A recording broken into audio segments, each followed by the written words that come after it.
imagens que marcaram esse início de semana.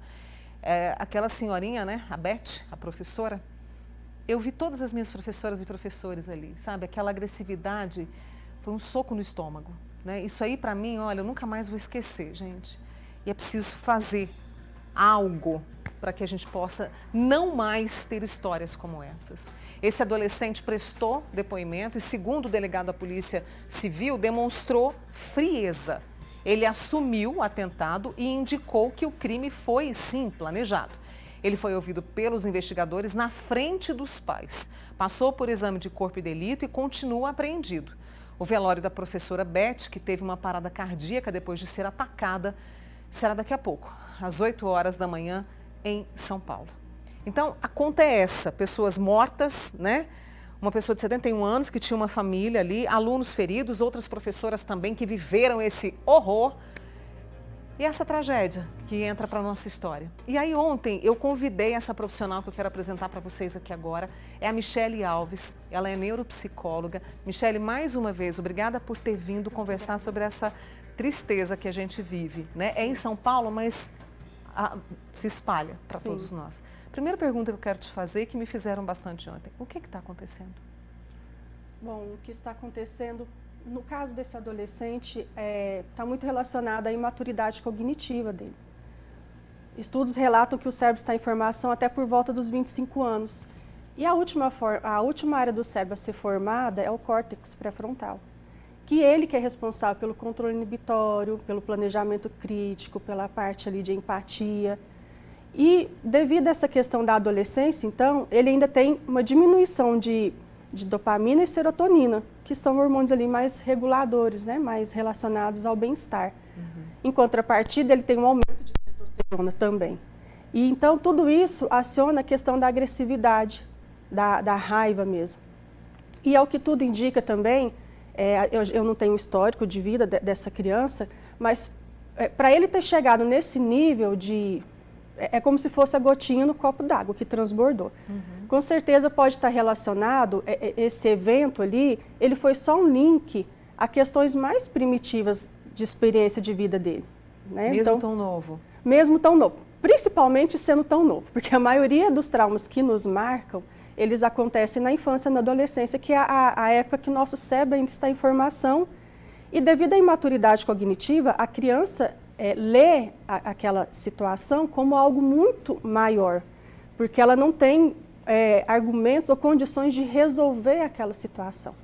E isso gera memória, e essa memória é interessante também que o adolescente, devido a essa imaturidade cognitiva, ele usa muito mais a área da amígdala cerebral para ele tomar decisões. E ela é a área responsável por perceber quando nós estamos, por exemplo, em perigo e preparar todo o seu corpo para que você entre numa situação, no caso dele ali, foi um ataque, né? Foi. A pessoa ou ela ataca, ou ela foge, ou ela resigna, né? Que ela desmaia.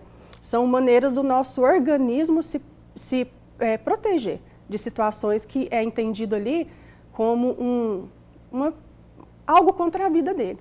Então, está muito relacionada a essa questão mais primitiva mesmo. É instintivo, né? É instintivo. Você tá explicando. Então, com certeza, essa situação da escola, porque parece que ele sofria bullying. Ele praticou o bullying. Mas ele também sofria, por conta do bigodinho, né, da adolescência ali, então faziam esse bullying com ele também. E com certeza esse adolescente pode ter sido acolhido, por exemplo, nas redes sociais, né, nos grupos secretos. Então ficam dois pesos ali, eu não sou acolhido na escola, eu sofro a questão do bullying, mas eu sou acolhido em outro grupo. E o que é esse grupo? Quais são os princípios desse outro grupo? Né? A máscara que ele usou, por exemplo, tem um significado, né? Faz parte de um... Aquilo lá é como se fizesse com ele pertencente a um grupo.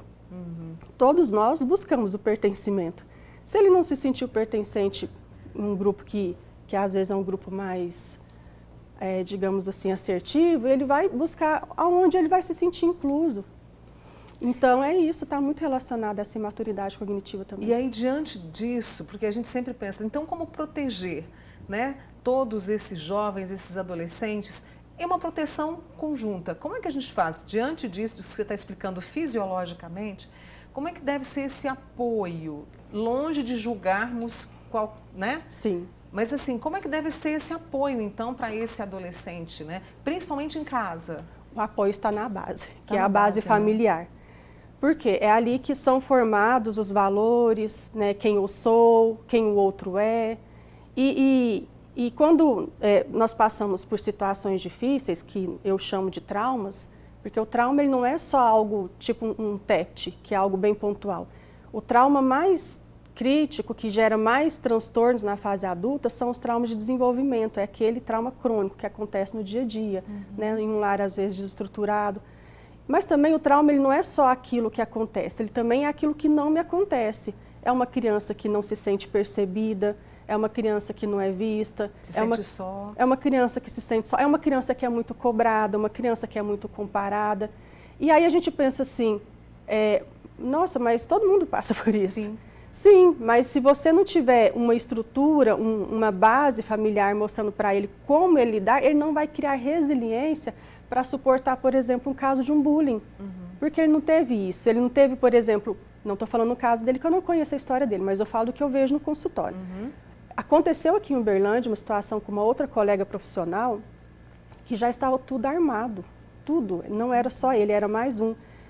E no consultório ali, ela chamou a polícia e graças a Deus, assim, de certa forma, né, a competência dessa profissional não aconteceu, mas já está tudo armado. Eu sinceramente, eu fico pensando assim, como que pode, né? Aqueles que temos que respeitar são vítimas, são alvo dessa raiva. Ontem, o que eu vi naquela agressividade dele, naquele ataque dele à professora que estava de costas, uma senhora de 71 anos, foi raiva, foi ódio. Sabe, isso tem a ver com o que você explicou pra gente, dessa formação do cérebro. Essa professora... E esse excesso de formação das redes sociais também. Na verdade, essa professora também ela pode estar associada para ele a outra figura de autoridade. Né? Então, quando ele atacou essa professora, será que realmente a raiva dele era toda contra essa professora? Porque, ao que tudo indica, ele estava há pouco tempo nessa escola. Né? Então, pode ser, uma briga, né? Pode ser que, na verdade, a raiva dele era muito mais a outra figura de autoridade. Né? De novo, fez um link, né? Uma associação, o cérebro dele fez daquela pessoa com alguma outra pessoa ali que o marcou de maneira negativa na infância. E ele descontou tudo nela. Né? Então, só voltando ali à questão do trauma, para que os pais também se sintam um pouco mais tranquilizados, né? Porque não se sintam nessa culpa, o trauma, na verdade, ele está muito associado à leitura que a criança faz da situação, não à situação em si.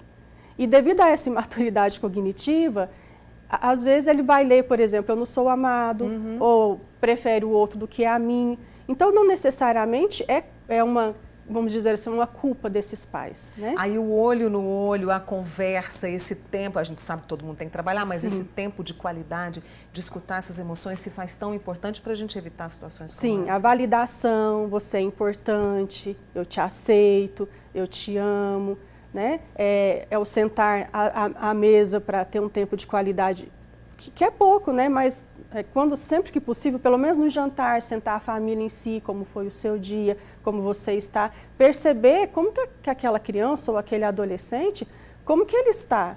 Será que esse adolescente está só no quarto? É normal também os adolescentes ficarem um pouco, né, buscar os pares nessa idade. Mas, sempre que possível, eu buscar esse adolescente para junto de mim. Então, filho, na hora da refeição, vamos sentar todos juntos aqui. Por exemplo, eu com a minha filha adolescente, dia de sexta-feira, é o nosso dia da TV, né? Então é o dia de nós comprar marshmallow, escolher um filme para nós assistirmos juntos. Depois a gente costuma fazer uma reflexão também sobre aquilo que a gente assistiu.